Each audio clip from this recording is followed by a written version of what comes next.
A continuación, Noticiero Telesucesos. Clasificación A. Apto para todo público. Un noticiero pensado para usted porque se lo merece. Nos acercamos a la realidad desde diferentes perspectivas. Noticiero Telesucesos. Primera parte del Noticiero Telesucesos con las noticias más importantes del día.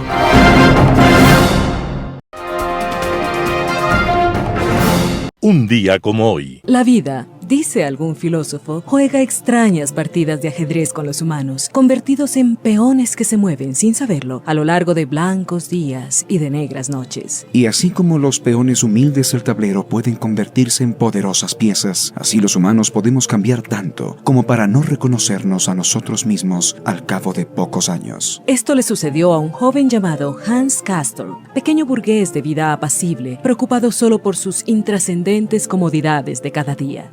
Hans Castorp viajó a un sanatorio en lo alto de una montaña para un tratamiento de pocas semanas, pero al final su estancia se prolonga por varios años. A lo largo de ese tiempo, aquel jovencito sufrió una profunda transformación interior y se convirtió en un hombre pensante, reflexivo, con una visión más amplia del mundo. Ese viaje a lo alto de la montaña, con sus vacíos y sus miedos, con sus vacilaciones y sorpresas, con todo su desaliento, es una metáfora de otros viajes del ser humano. Ese viaje es una metáfora de la aventura del conocimiento, con todos sus azares y sacrificios, con toda la liberación que otorga el mundo del saber, liberación dolorosa, pero noble y definitiva. El autor de esta obra, llena de símbolos y metáforas, se llamó Thomas Mann, eximio escritor alemán del siglo XX, Premio Nobel de Literatura, y un día como hoy, 12 de agosto de 1955, estaba emprendiendo su último viaje. Y antes de marcharse, nos recordó que es menester que todos nosotros alcancemos la montaña mágica de la libertad y el conocimiento para alejarnos de la llanura prosaica de la rutina y la sospechosa tranquilidad. Las principales noticias del día. Titulares. Cancillería recomienda a los ecuatorianos en Israel, Líbano y Palestina abandonar esos países. Contraloría detecta fallas en el proceso precontractual del voto telemático de 2023. La Asamblea archiva el juicio político a la canciller Gabriela Sommerfeld. En el segmento de opinión, a un año del magnicidio de Fernando Villavicencio, el fraude fallido de Maduro. Los editoriales serán de Rafael Ollarte, pero si el otro es peor que yo. Roberto Aguilar, elocuente silencio de Correa y sus perros. Noticias del día. Cancillería recomienda a los ecuatorianos en Israel, Líbano y Palestina abandonar esos países. La Cancillería ha pedido este jueves 8 de agosto que los ecuatorianos que se encuentren en Oriente Medio abandonen la zona debido a la escalada de tensiones en la región y que se cancelen los viajes previstos, especialmente a Israel, Palestina y Líbano. El mensaje busca que los ecuatorianos tomen precauciones, planifiquen y busquen formas de abandonar la región por los medios de transporte disponibles. Sin embargo, esto no implica la salida del personal diplomático ecuatoriano, entre ellos la vicepresidenta Verónica Abad, quien se desempeña como embajadora por la paz desde diciembre en la capital de Israel, Tel Aviv. Según la Cancillería, la misión del Ecuador en Israel permanecerá en el país, trabajando por lo que requieran los ecuatorianos y gracias a las garantías que han proporcionado el gobierno de Israel a las misiones diplomáticas del mundo. La entidad informó que en el mapa del país Israel existen dos colores de actividades normales y restringidas. La misión se encuentra en actividades normales.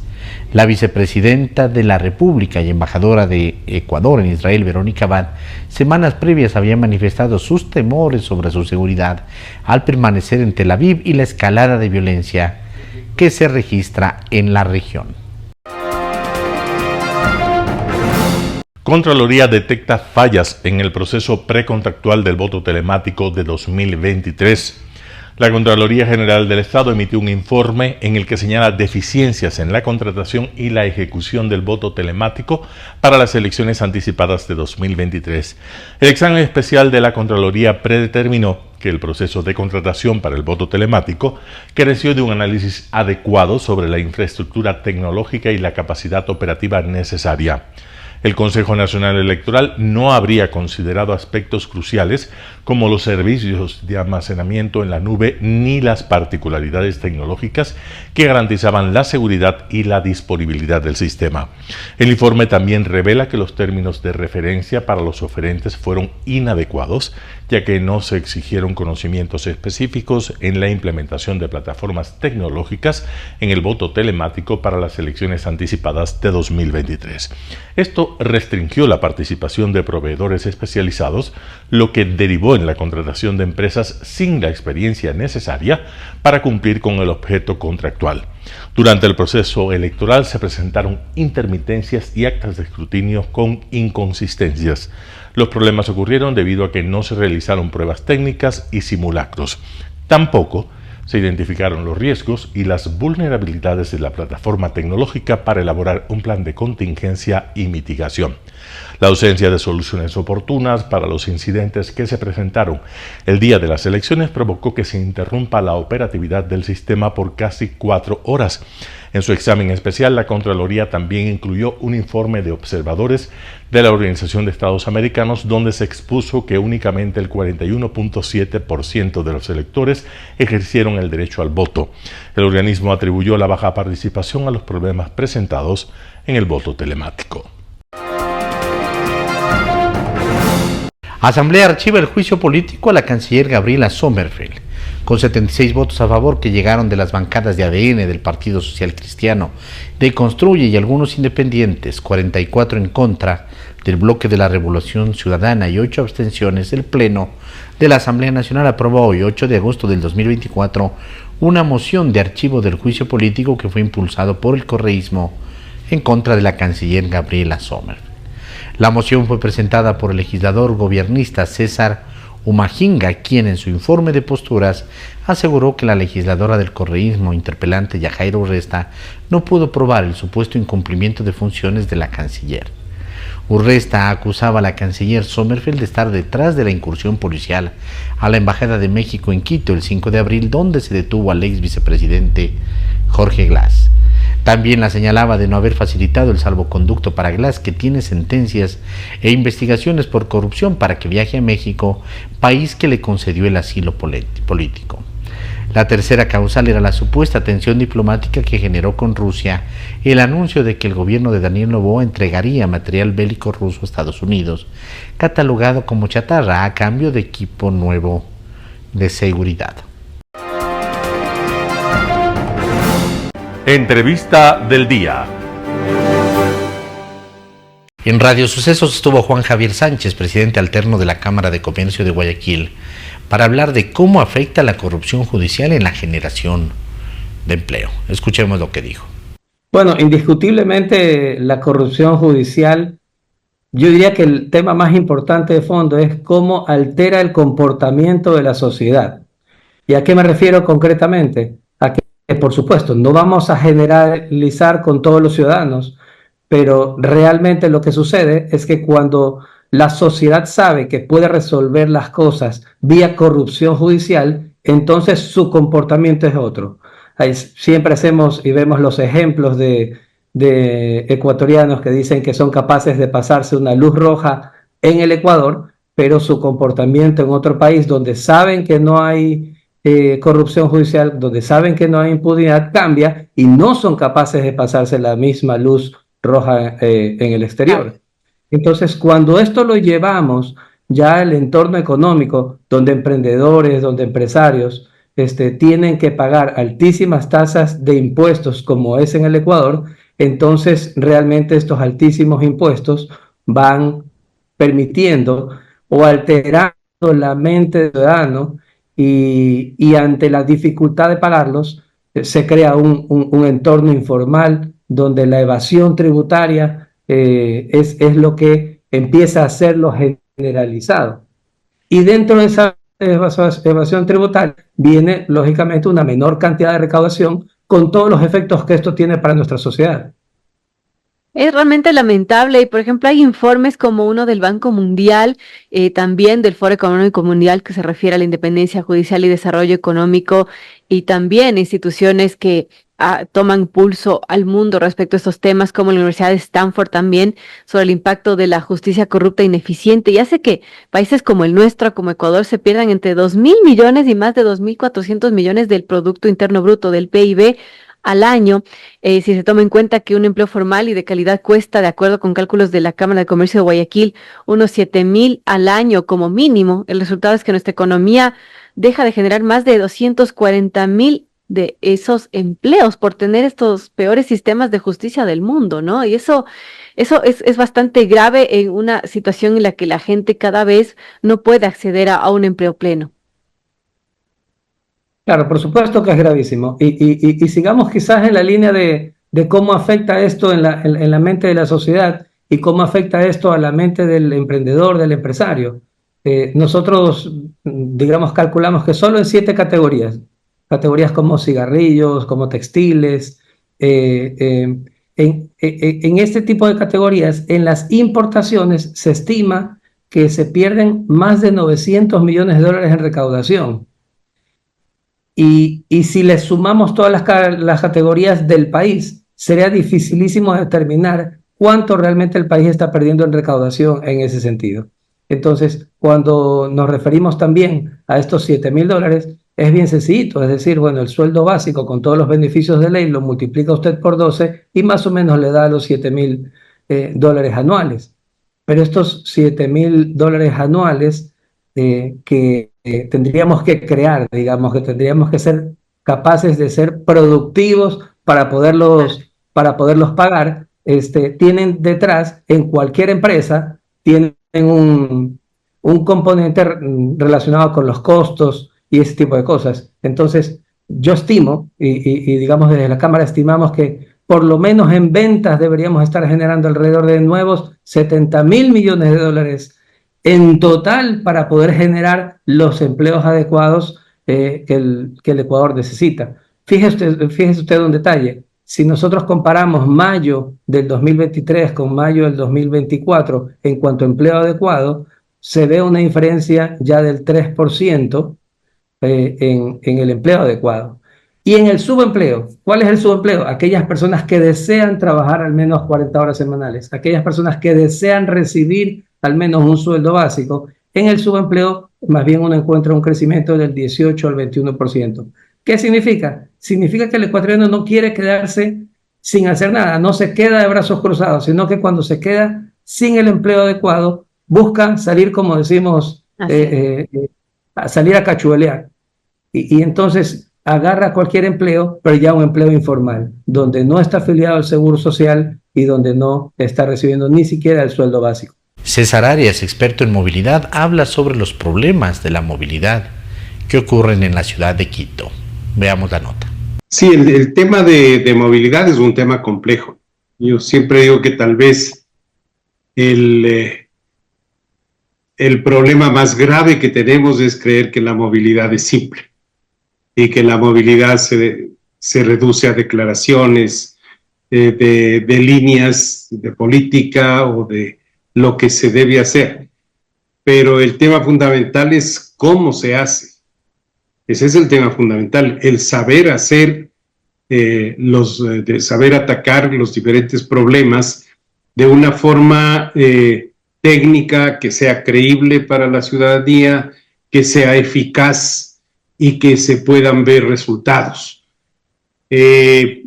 Tradicionalmente siempre se habla de cosas así un poco efímeras y muy generales, ¿no? Por ejemplo, cuando se hablaba de la construcción del metro, se decía que el metro viene a solucionar el problema del transporte de Quito. Claro. Y no es así, o sea, no es así. El metro es una inversión enorme, 2.100 millones, que realmente el tema financiero afecta mucho a la ciudad. Si nosotros nos ponemos a pensar... necesarias, ¿no? Para servir a la gente de la manera que podría servir el metro.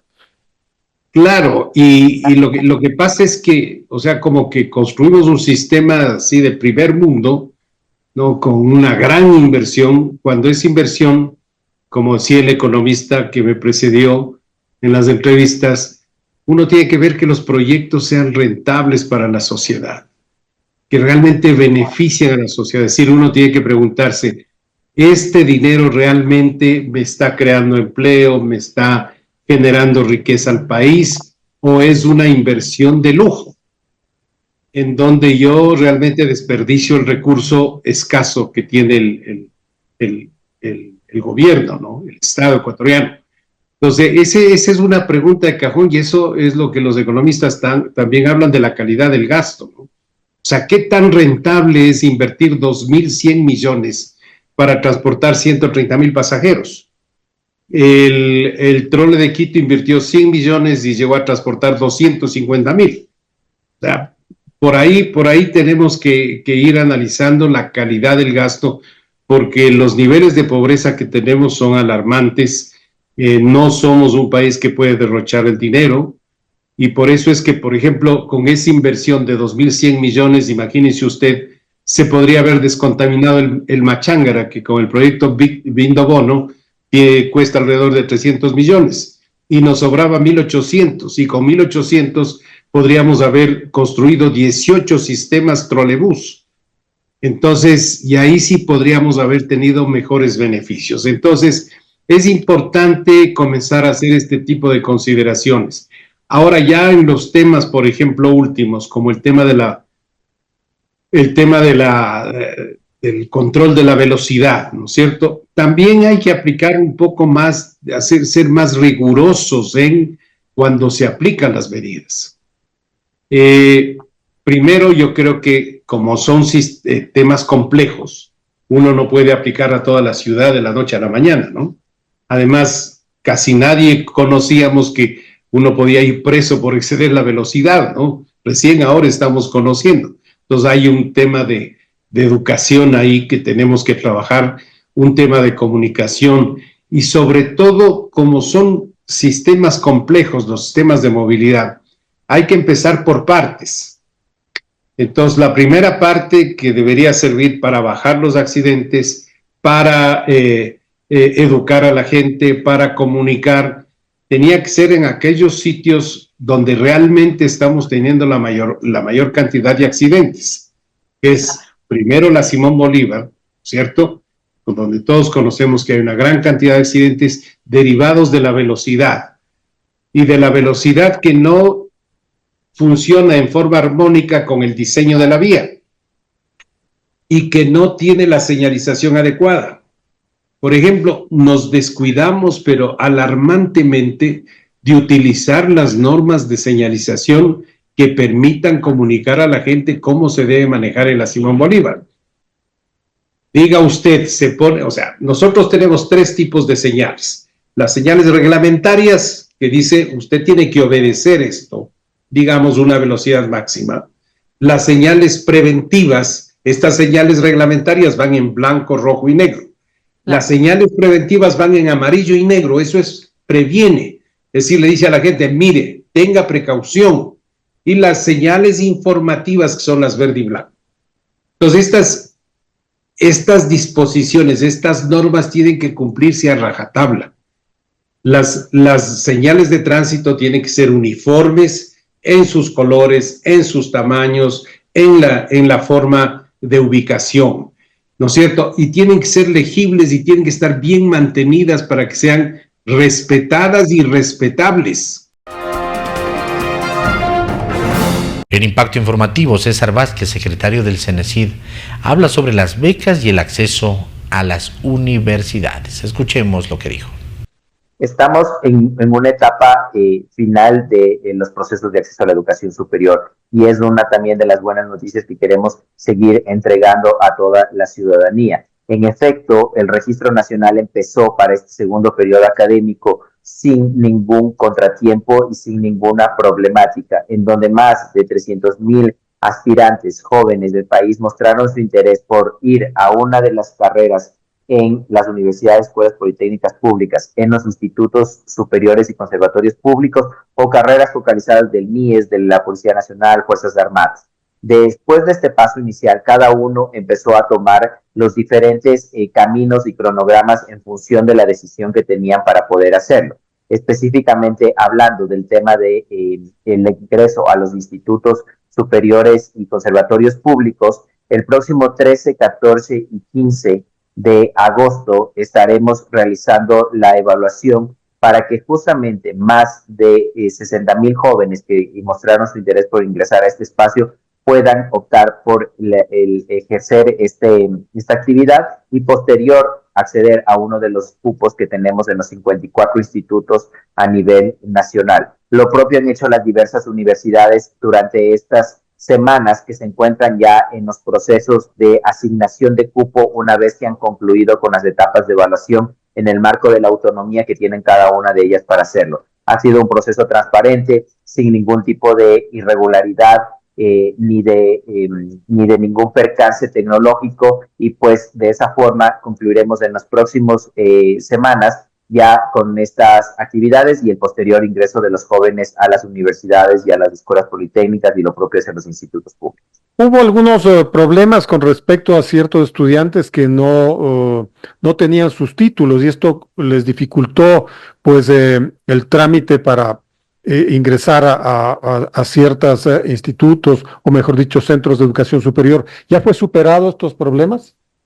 Totalmente superado, y realmente se hacía referencia a un proceso de actualización periódico que se da durante estas actividades que tienen relación con el proceso de acceso a la educación superior. La dinámica de este proceso es evolutiva. A medida que se van generando cierto tipo de actualizaciones en información, tenemos que entre Mineduc y Cenecit ir articulando e ir actualizando la data que consumen las universidades. Esto efectivamente pasó la semana anterior, pero como digo, era parte de un proceso. Entendimos la incomodidad que causó en ciertos estudiantes al enterarse de que para esa fecha de corte no tenían aún registrado el bachillerato al haber salido del colegio en la base de datos que consumen las universidades, pero entre un trabajo articulado que se hizo con el Ministerio de Educación y con las universidades y escuelas politécnicas públicas, se generó este proceso de forma inmediata. Ya hoy todos quienes se graduaron en los periodos académicos correspondientes del Ministerio de Educación y que pueden acceder a la educación superior pública después de haber realizado el registro nacional están con total regularidad y normalidad. Ha sido comunicado a los padres de familia, a los propios estudiantes, y las universidades también se han mostrado abiertas en ser un poco flexibles en sus cronogramas para poder acceder a esta actualización de la base de datos. Así que esta actualización está totalmente superada y esta problemática ha sido dada la solución inmediata que merecen los jóvenes para poder acceder a la educación superior. De haber algún tipo de contingencia para los bachilleres en sus aspiraciones, especialmente a la educación superior pública, y no sé si es que a la privada, ¿cuál es el protocolo que tiene Cenecit para apoyar a los jóvenes? Lo primero que nosotros hacemos es, evidentemente, atender cualquier tipo de las consultas, inquietudes que se puedan presentar durante el proceso. Inmediatamente se atiende eso a través del canal presencial en Planta Central o las coordinaciones zonales que tenemos a nivel nacional. Se toma contacto con las diferentes universidades y escuelas politécnicas que estén involucrados, digamos, en la inquietud que presenta el estudiante. Una vez se realiza eso y se analiza cuál es la situación, se procede con un tema de actualización, un tema de corrección de algún dato en la base que se encuentre que necesite ser atendido, o como pasó la semana anterior, como les mencionaba, se graba el viernes hacer la finalización del cronograma de ciertas universidades, hablamos con ellas y se extendió el cronograma, sin afectar obviamente al proceso de arranque de las clases dentro de lo que se tenía establecido. Más bien es un trabajo, como digo, articulado y de comprensión de todos quienes somos actores en este proceso para que los jóvenes que finalmente requieren este espacio no se vean afectados y que puedan concluir sus procesos con total normalidad. Un panorama de noticias para su estatura intelectual.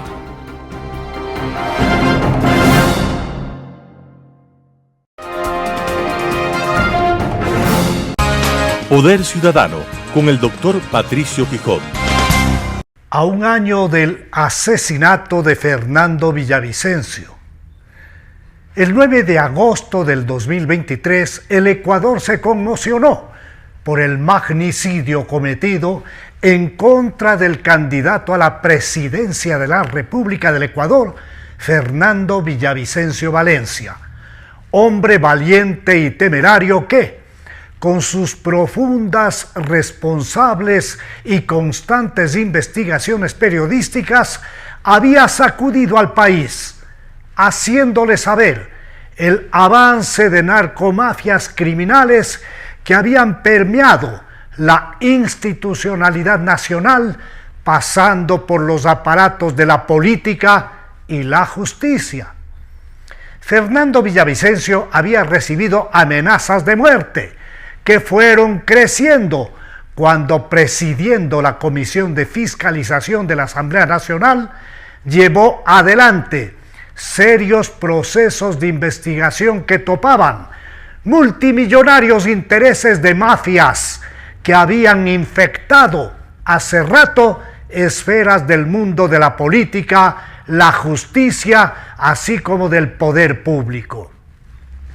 Arroz Verde, Petrochina, INA Papers, Odebrecht, Caso León de Troya, mafia albanesa, negociados en hidroeléctricas y refinerías, así como las ramificaciones mafiosas de Leandro Norero Tigua, cuyos operadores fueron fotografiados en una piscina en una mansión situada en la ciudad de Miami, a más de otra denuncia que Fernando Villavicencio presentó junto con su compañero el periodista Cristian Zurita en relación a inadecuadas y elevadas tarifas que el Estado ecuatoriano pagaría a la empresa Schlumberger.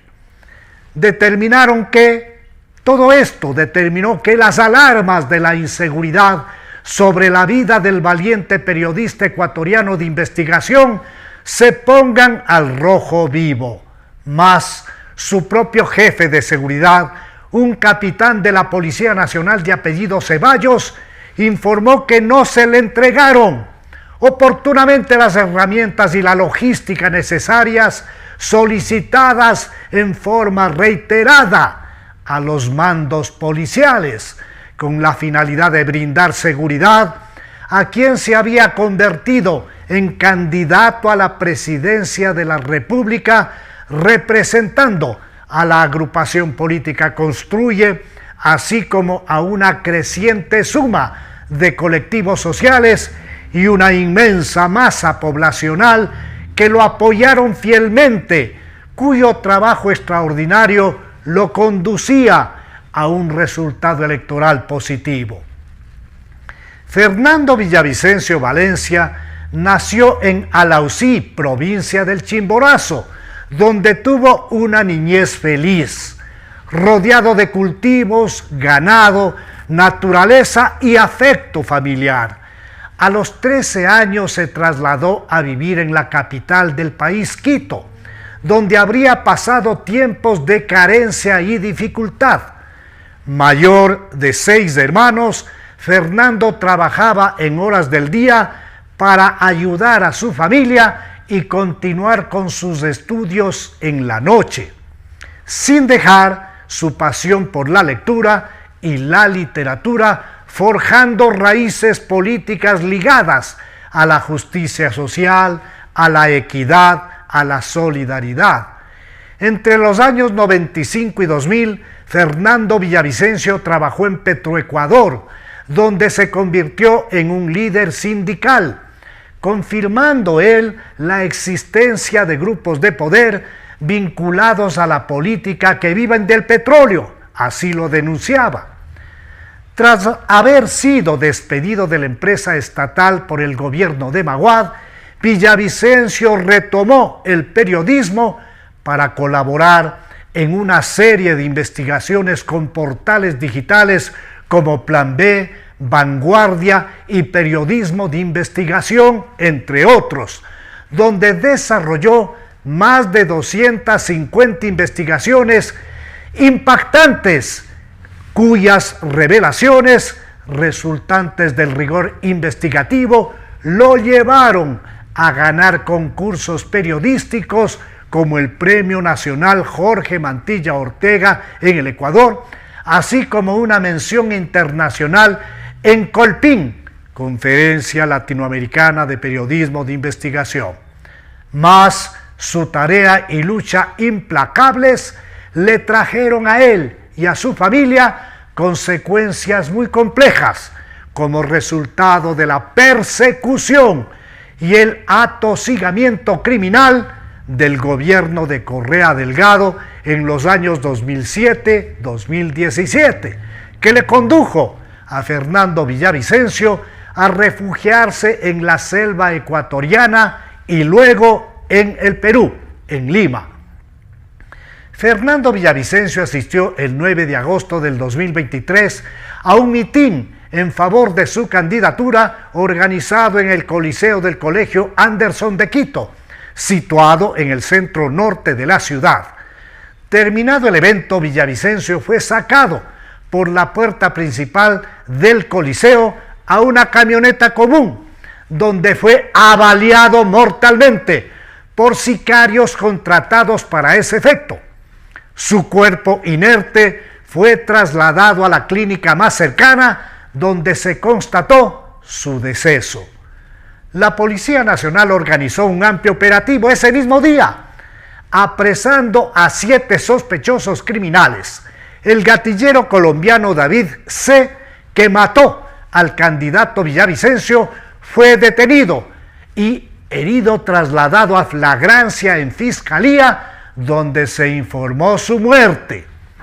Los 6 restantes fueron trasladados a distintas cárceles del país, donde fueron asesinados el 6 de octubre de 2023. Si bien fueron identificados por la justicia penal los autores materiales del asesinato de Fernando Villavicencio, la Fiscalía ha considerado que detrás de este crimen estuvo la organización criminal de los Lobos, responsabilizando a alias Invisible como el autor mediato, quien habría ordenado la ejecución del magnicidio desde la cárcel del Cotopaxi. Fiscalía General del Estado ha informado además al país que se encuentra abierta una investigación específica para descubrir a los autores intelectuales del execrable crimen.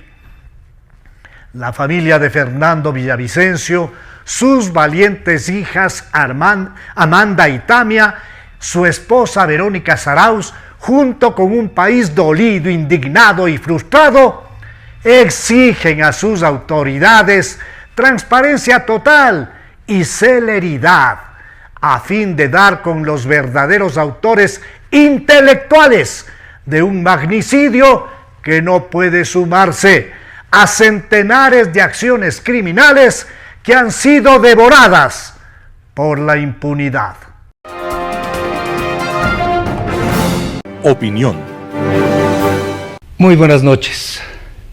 Ahora vamos a tratar lo que nos ocupa sobre los acontecimientos que se suscitan desde hace una semana en nuestra querida Venezuela.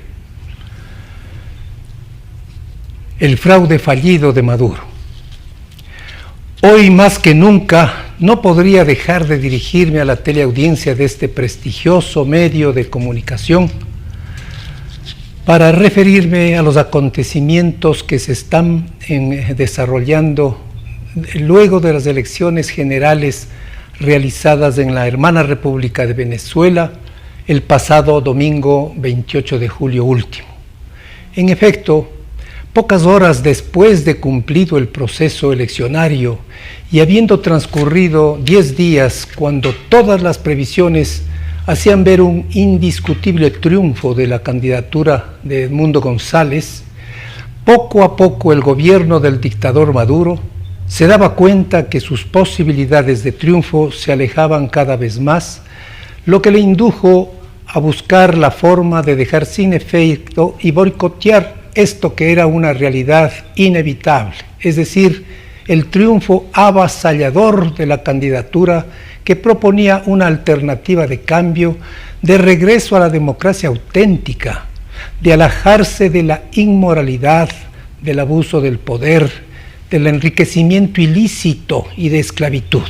En efecto, una vez cumplido el proceso democrático y habida cuenta que todas las previsiones y la realidad daban un inobjetable y rotundo triunfo de la candidatura opositora del embajador Edmundo González y la valiente líder e inteligente María Corina Machado a la dictadura de Maduro, no tuvo otro camino que improvisar una treta que buscaría alterar bruscamente los resultados de la votación, que en realidad daban el triunfo de la oposición a la dictadura de Maduro. En acción desesperada, improvisada y precipitadamente dan los resultados del falso triunfo a la aspiración de Maduro, sin ningún sustento y con toda la desvergüenza y descaro, como un verdadero insulto a la opinión pública de su país, de Latinoamérica entera y el mundo.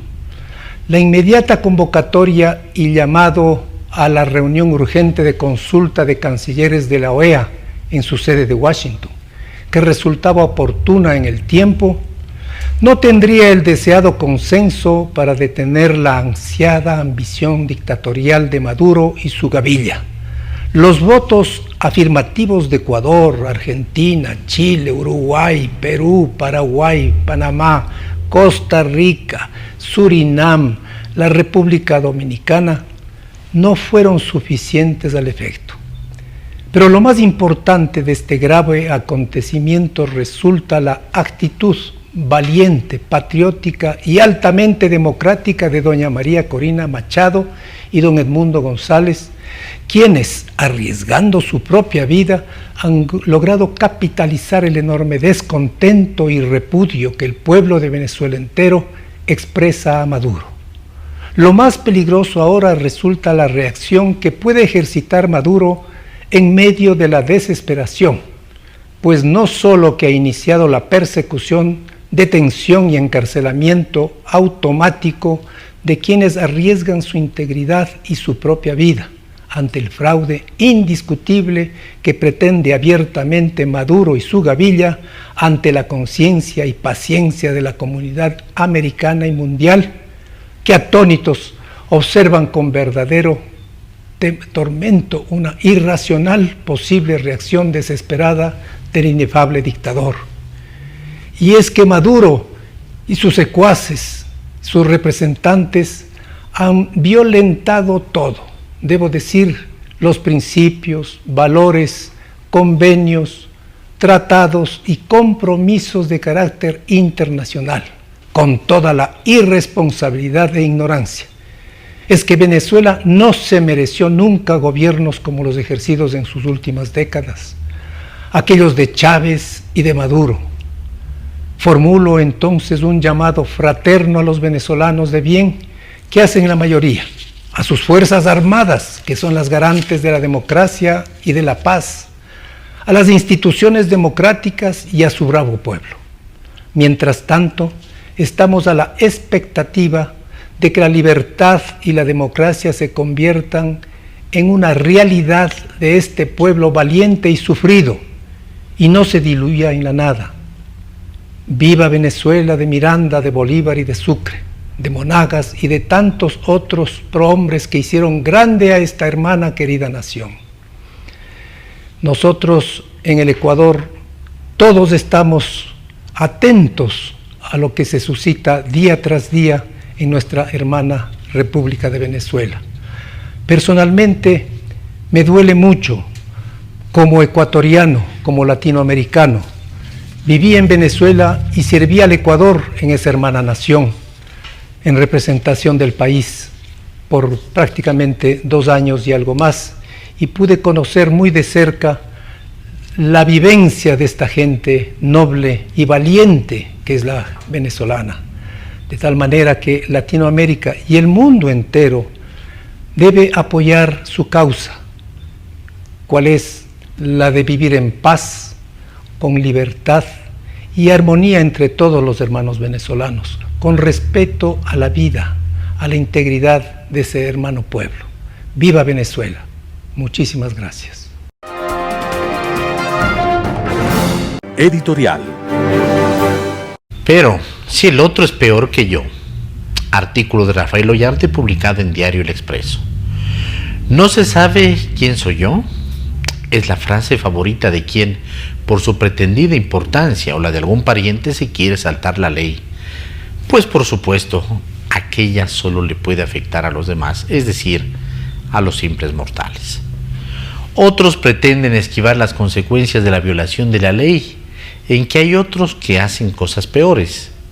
Que cómo así se persigue el pirateo de las señales de televisión pagada cuando hay funcionarios que roban a la nación. ¿Cómo se va a imponer 3 días de prisión al contraventor que sobrepasa los límites de velocidad si hay sicarios y ladrones en las calles? Si la ley es inadecuada, debe ser cambiada, pero no violada. Objetivamente, el exceso de velocidad implica poner en riesgo la vida y la propiedad propia y ajena. Matarse es asunto suyo, pero que se vaya llevando al resto, no. Nada tiene de desproporcionado darle 3 días de prisión a un anormal irresponsable que conduce un vehículo a 140 kilómetros por hora en una vía perimetral, peor en una urbana. Ahora, que sea el reglamento o la ley de tránsito el que establezca en su texto las velocidades máximas, olvidando que ese es un asunto técnico, es un despropósito. 50 kilómetros por hora en toda vía urbana, así como 90 en perimetrales y 100 en carreteras, cuando ello debería establecerse por expertos en la materia, vía por vía y de modo racional. Ir a 50 kilómetros por hora en calles angostas es un peligro permitido por la ley, como ir a 100 kilómetros por hora en carreteras que más parecen caminos culebreros, pero señalar 50 kilómetros por hora en vías amplias es promover que se la viole. Para consolidarnos como nación, primero debemos cumplir las normas, independientemente de si nos agradan o benefician, o si nos afectan y nos disgustan. Pero eso es difícil para el funcionario si la ley es irracional. Irse preso por ir a 61 kilómetros por hora suena a excesivo, pero eso se debe a que la ley sanciona con esa pena el superar el rango moderado.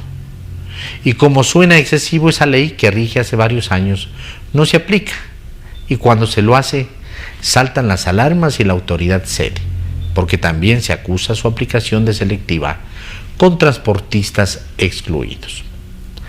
El fuerte no necesita del derecho, le basta con su poderío. Por eso resulta llamativo que el débil lo desprecie y colabore con su destrucción, consagrándose su destino a la inevitable sumisión. Por ello, la ley debe ser racional, materia en mucho pendiente en nuestro país. Artículo de Rafael Ollarte publicado en Diario El Expreso. Elocuente silencio de Correa y sus perros. Roberto Aguilar, El Expreso. ¿Ya desinstaló Rafael Correa la aplicación de WhatsApp de su teléfono celular? La pregunta no tiene nada de inocente. Entre el dictador Nicolás Maduro y los correístas que lo defienden, ya sea porque no se atreven a pensar por cuenta propia, ya sea porque viven de él, sabrá el expresidente prófugo en cuál de estas dos categorías se inscribe, porque no hay otra. Se plantea una cuestión fundamental entre ellos: ¿hasta dónde están dispuestos a seguirlo? Hasta verlo perpetrar qué clase de excesos les da el estómago para justificarlo. ¿Qué disparatados delirios son capaces de disimularle? Esto de romper relaciones con WhatsApp, por ejemplo, con todo el discurso conspiranoico y las justificaciones religiosas que lo sustentan, ¿se lo toma en serio? La guerra declarada en contra de Elon Musk y la plataforma de X, que para la dictadura venezolana no parece una antipatía cualquiera, sino la fase superior de la lucha contra el capitalismo, ¿es para nuestros correístas un imperativo ideológico como pretende el dictador Maduro? Pensemos en Rafael Correa, la firma más tóxica de la tuitosfera hispanoparlante.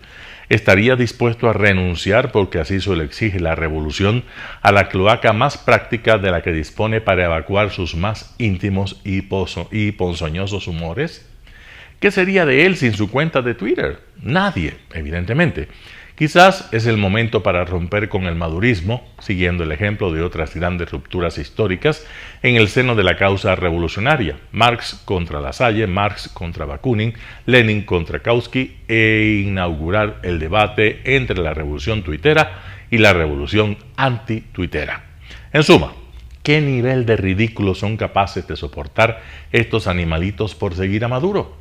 Y todo esto es lo de menos cuando el dictador anuncia haber puesto en funcionamiento un espacio en Internet para que sus seguidores denuncien a los delincuentes, así dice él, que participan en las manifestaciones, a los ciudadanos organizados que intervinieron en el gran operativo de demostrar el fraude, los testigos de mesa, los comanditos, con el fin de dirigir sus acciones de represión selectiva contra ellos, movilizar a sus mercenarios y secuestrarlos, cuando con voz enronquecida clama «vamos a ir por ellos», e intimida y mete miedo y luego cumple con sus amenazas y manda disparar y mata, suscriben el expresidente prófugo y sus perros, los perros que fueron a lamerle las botas a Maduro en la jornada electoral del 28 de julio, los Francolor, los Chiriboga, los Orlando Pérez, semejante exceso de represión y fuerza bruta. Correa, ya se sabe, lo mismo que Maduro, tiene la tendencia a retarse a puñetazos con cualquiera. Tal es su convicción democrática y su fe en las instituciones que aspiran a resolverlo todo a golpes. Pero, ¿concuerda también con él en el recurso de los balazos? Difícil saberlo. Llevan días sin decir ni pío. Correa no ha puesto un tuit a favor del dictador desde el 29 de julio. El 31 se limitó a pedir que se presenten las benditas actas. Su perro, Orlando Pérez, que viajó a Caracas para apoyar el fraude, siguió ladrando 2 días más, pero paró en seco el 2 de agosto. Su silencio es elocuente. Significa que están dispuestos a tragarse cualquier piedra de molino, a disimular cualquier exceso, a convivir con cualquier clase de delirio, ruptura de relaciones con WhatsApp incluida, y a respaldar cualquier mentira con tal de mantener su forma de vida. Por 2 razones posibles. Porque son incapaces de pensar por cuenta propia, como Eduardo Francolor o Mónica Palacios, por ejemplo, o porque no quieren renunciar a sus ingresos, como Orlando Pérez. Gentecita deleznable, poco importa, pero ¿y Correa? ¿Por cuál de estas 2 razones calla? Es que no hay otra. Roberto Aguilar, El Expreso. Noticias internacionales. Detenidos 2 médicos rumanos y una enfermera por provocar deliberadamente la muerte de 17 pacientes. En un caso que ha causado gran revuelo en Rumanía, 2 médicos y una enfermera han sido detenidos por provocar deliberadamente la muerte de varios pacientes. A mediados de abril, 17 pacientes murieron en 4 días en la unidad de cuidados intensivos de un hospital en Bucarest, lo que desencadenó una serie de investigaciones. Inculpate a redus voluntar doza de noradrenalină la un pacient aflat în stare destul de gravă. Según la Fiscalía, los médicos habían urdido un plan para provocar deliberadamente un paro cardiorrespiratorio en los pacientes. El caso ha causado tanta polémica que incluso el primer ministro lo ha comentado. Important e că descoperim aceste lucruri, să intră la pușcărie cei care fac așa ceva. Los médicos han sido acusados de asesinato agravado e intento de asesinato y la enfermera de perjurio.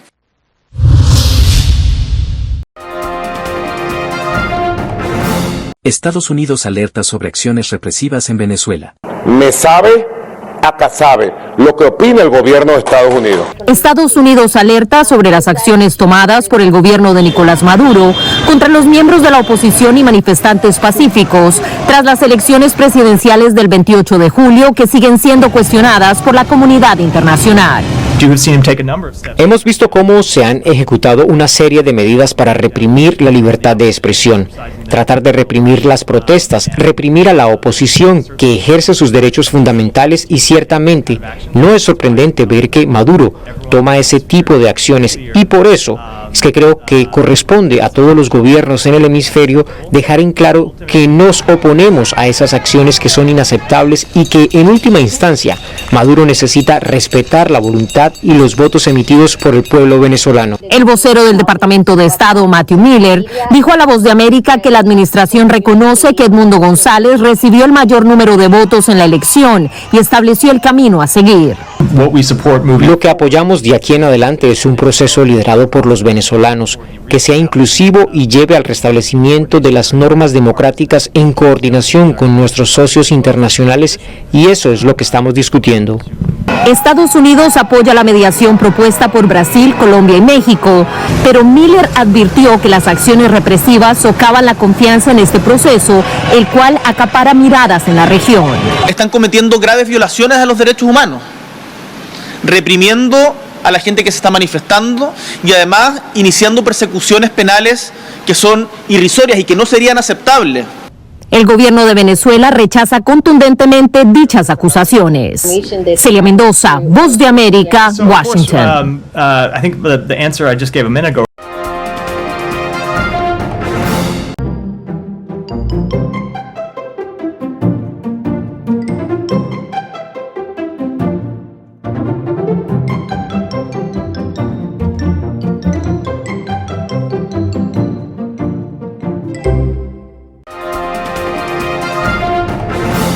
Telesucesos Sports.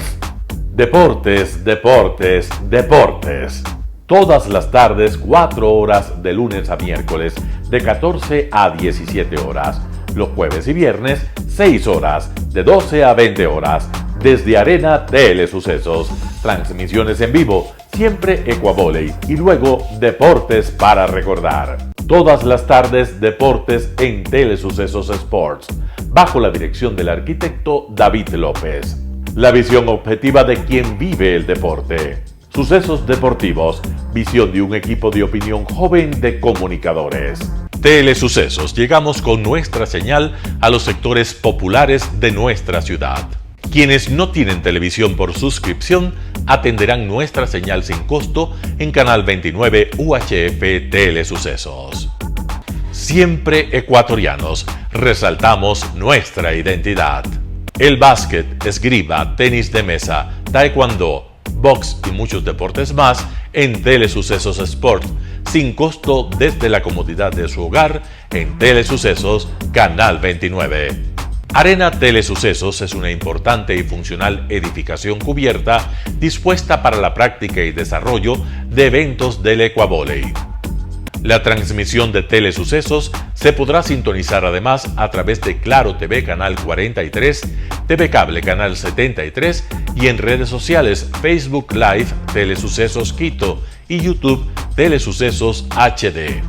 Si deseas asistir a los encuentros en vivo de Ecuavoley, comunícate con nosotros a los números de teléfono 2021-224 o al 0989-973-725. Ven con tu familia y amigos a vivir la emoción del Ecuavoley. Emoción sin límites los días jueves y viernes desde la comodidad de su hogar.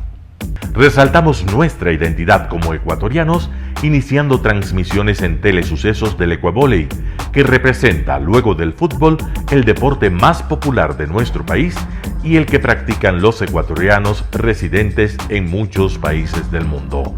Nuestra señal será transmitida en directo por televisión abierta en la ciudad de Quito y a través de las redes sociales a todo el país, así que llegará a Estados Unidos, España e Italia, creando a través del Ecuavoley un nexo fraterno entre ecuatorianos y entre los inmigrantes de nuestro país. Anuncie en Telesucesos Sport y llegue con nosotros a lo más importante del deporte popular. Telesucesos, con sus transmisiones, jerarquizará esta práctica deportiva, convocando importantes competencias de Ecuavoley dentro y fuera del Ecuador. Llegando con deportes no atendidos por los medios de comunicación que han concentrado su acción en el fútbol. El tenis, box, golf, racquetball llegarán a su pantalla de televisión en tiempo real a través de Canal 29 UHF, competencias que podrán ser atendidas a través de Facebook, YouTube y vivir los encuentros deportivos en directo y en tiempo real. Esté atento a nuestros horarios especiales de transmisión los fines de semana y feriados. Usted y su familia disfrutarán desde la comodidad de su hogar de las emociones del Ecuavoli, deporte tan nuestro. Somos inéditos y para ello disponemos de un escenario cubierto propio, Arena Telesucesos, desde donde transmitimos nuestros encuentros masculinos y femeninos de este deporte. Simple y gratuito. Llama a nuestros números de contacto 2021-224 o al 0989-973-725 y regístrate como invitado especial para nuestros eventos en vivo. Arena Telesucesos, el escenario cubierto para la práctica del deporte 100% ecuatoriano, el Ecuavoli. Telesucesos es un canal de televisión que incorpora a su programación manifestaciones culturales y deportivas que marcan la identidad de nuestro país. Consideramos que el Ecuavoli es una manifestación deportiva con partida de nacimiento popular y nombre propio ecuatoriano. Arena Telesucesos, funcional espacio cubierto para la práctica y desarrollo del deporte. Arena Telesucesos, el escenario para campeones. Arena Telesucesos atiende deportes de su preferencia: básquetbol, tenis de mesa, esgrima, taekwondo, fútbol sala, box, halterofilia. ¿Cómo llegar? Nuestras instalaciones se encuentran en el norte de la ciudad, en un sector de gran crecimiento y desarrollo urbano al que se accede a través de la vía E35, más conocida como la Avenida Panamericana Norte. Desde el centro comercial El Portal, a 2 kilómetros a la derecha, se encuentra la calle García Moreno, antiguo camino a Llano Grande, una arteria en la que se desarrollan dinámicos comercios. Junto al centro comercial Ciudad Alegría, a 100 metros, hemos llegado a nuestras instalaciones, Arena Telesucesos, la cancha del Ecuavoli. Por fin tiene usted un espacio de difusión de su deporte preferido. Telesucesos, el canal de televisión siempre inédito. El noticiero Telesucesos es retransmitido de lunes a viernes a las 7 horas por Radio Planeta Sur 106.1 FM de la ciudad de Loja. Noticiero Telesucesos. Las opiniones vertidas en este espacio por la producción y dirección del programa son de exclusiva responsabilidad de sus autores y de quienes intervienen en ellos.